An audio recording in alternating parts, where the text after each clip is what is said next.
da fisioterapia, né, eu não achei nada específico mesmo para asma, mas é pensar num paciente que ele vai estar na UTI, né, que é o nosso foco agora, vai ser mesmo promover toda melhora para evitar toda complicação, né, no caso, promover higiene brônquica, melhorar a espacibilidade, relaxamento dessa musculatura acessória que às vezes pode estar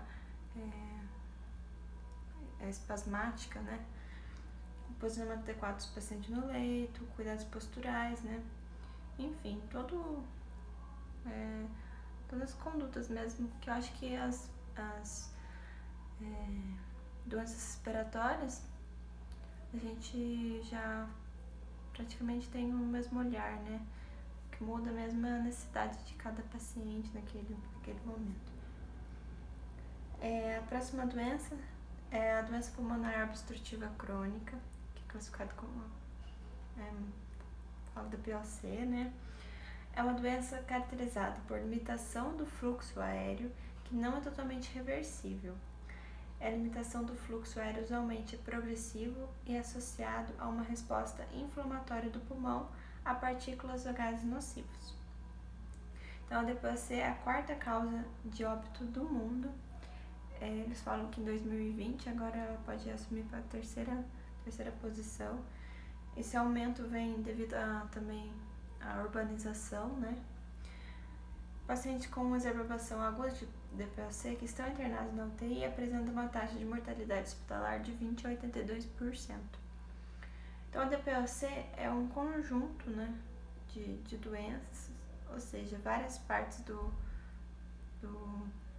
pulmão, do trato inferior, acaba tendo alterações, alterando elasticidade, estrutura, né, enfim.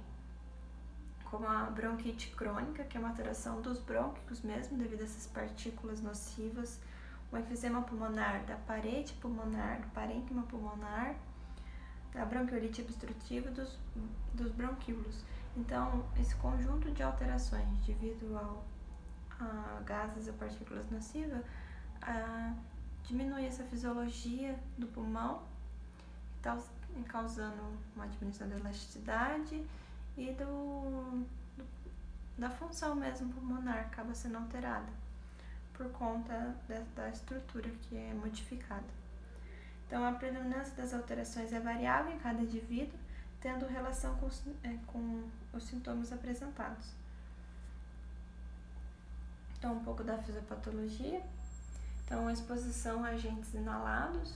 Eu pus exemplo o tabaco, o tabagismo, que é a principal causa do DPOC, mas pode ser outras doenças, exposição a outros fatores, como gases CO2, né, gases poluentes, pode ser até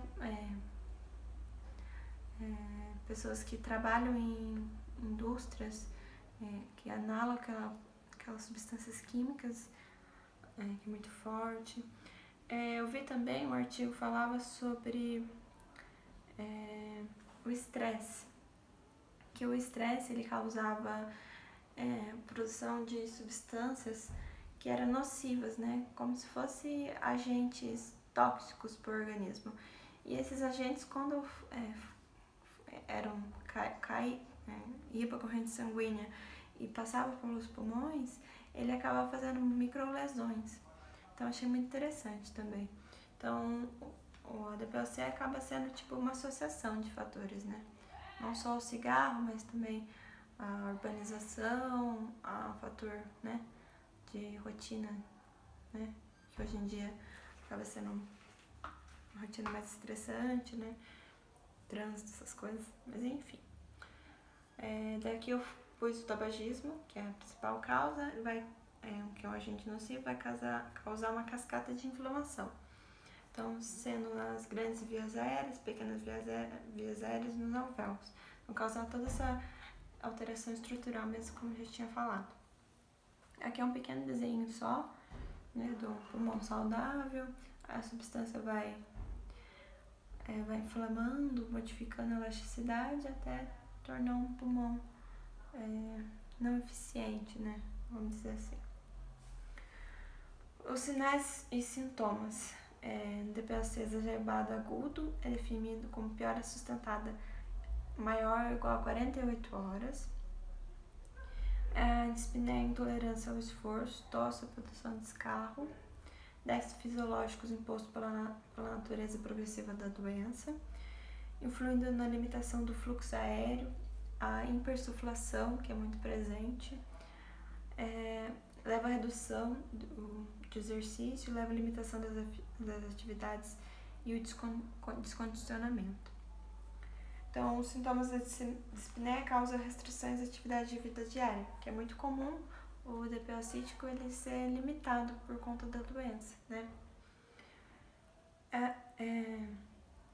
Agora, as manifestações extrapulmonares, né, os sintomas extrapulmonares, pode ser comorbidades, que incluem doenças cardiovasculares, câncer de pulmão, descondicionamento, tolerância ao exercício, fraqueza muscular, perda de peso acentuada, obesidade, diabetes, osteoporose, ansiedade, depressão. Então, a doença pode causar não só a DPOC, mas como pensando numa doença, ela pode trazer uma comorbidade além, né, dos sintomas que ela já apresenta.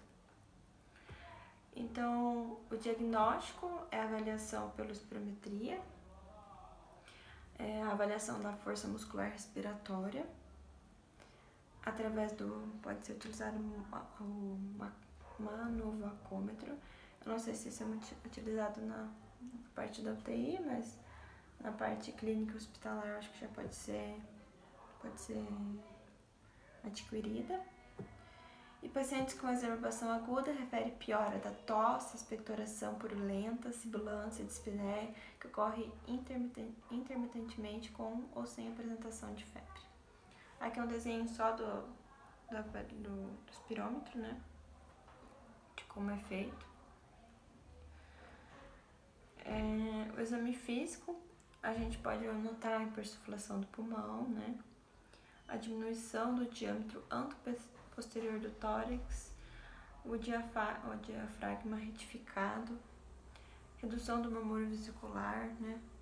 Utilização da musculatura acessória, sibilos, estertores de bases pulmonares, cianose devido à hipercapnia, e os exames complementares para a gente fechar o diagnóstico junto com o diagnóstico clínico, que é a avaliação radiológica, que a gente consegue, não sei se vão conseguir ver, mas a gente consegue notar uma hipersuflação pulmonar,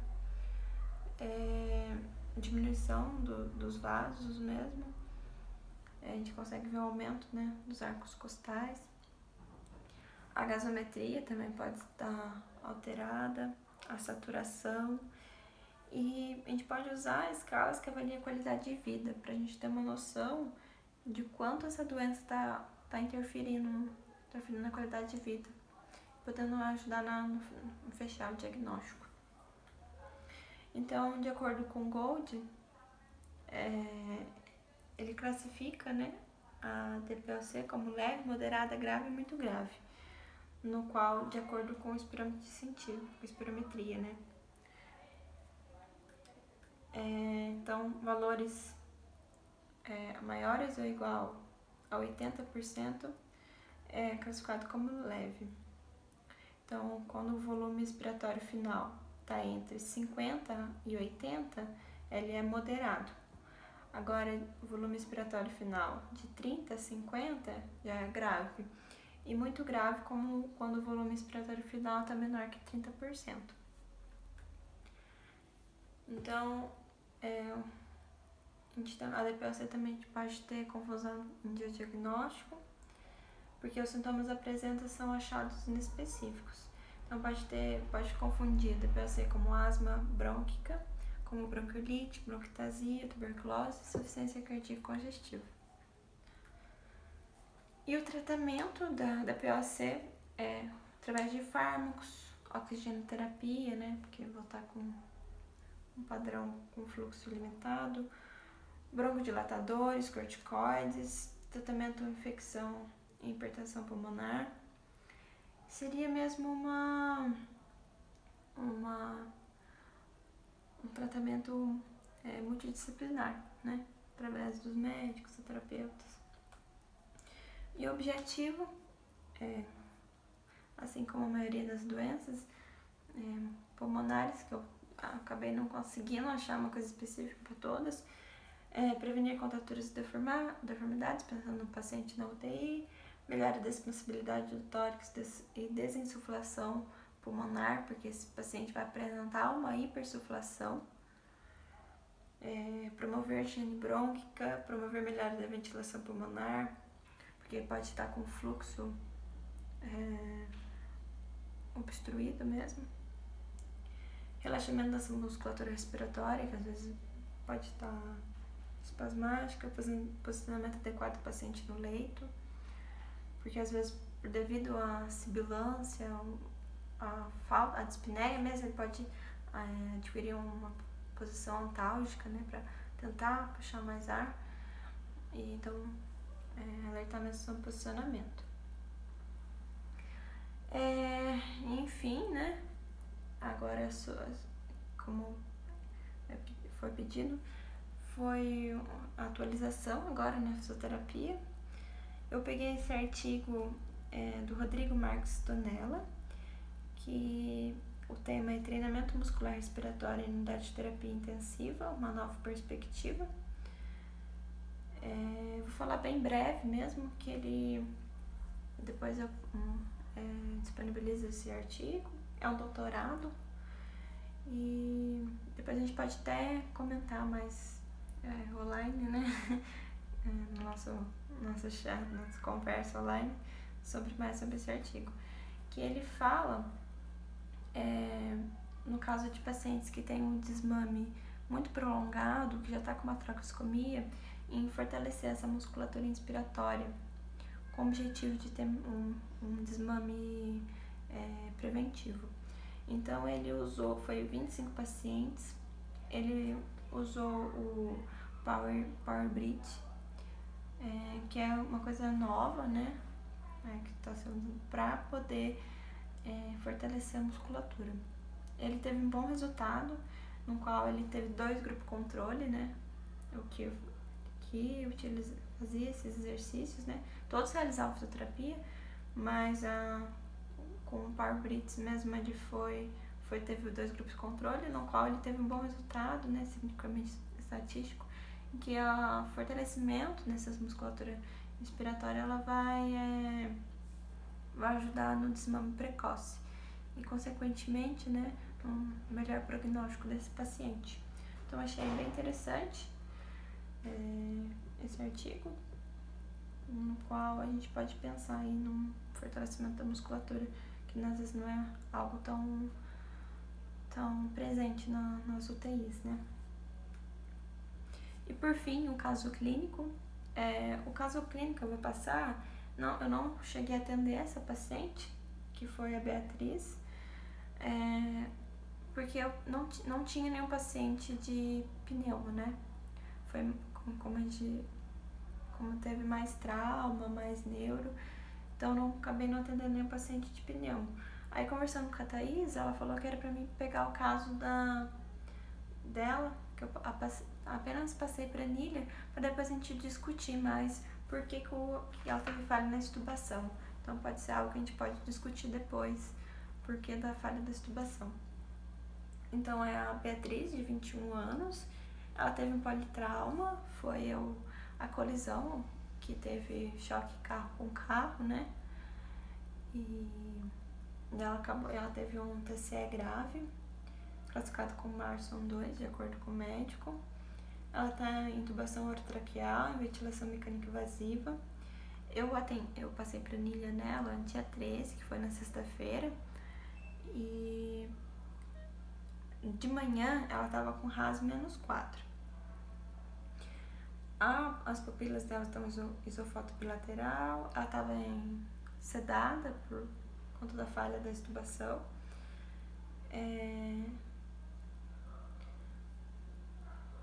Ela teve uma tentativa de extubação no dia 10/3 e teve falha devido a uma laringo e broncoespasmo refratório. Aí no dia 12, que foi na quinta,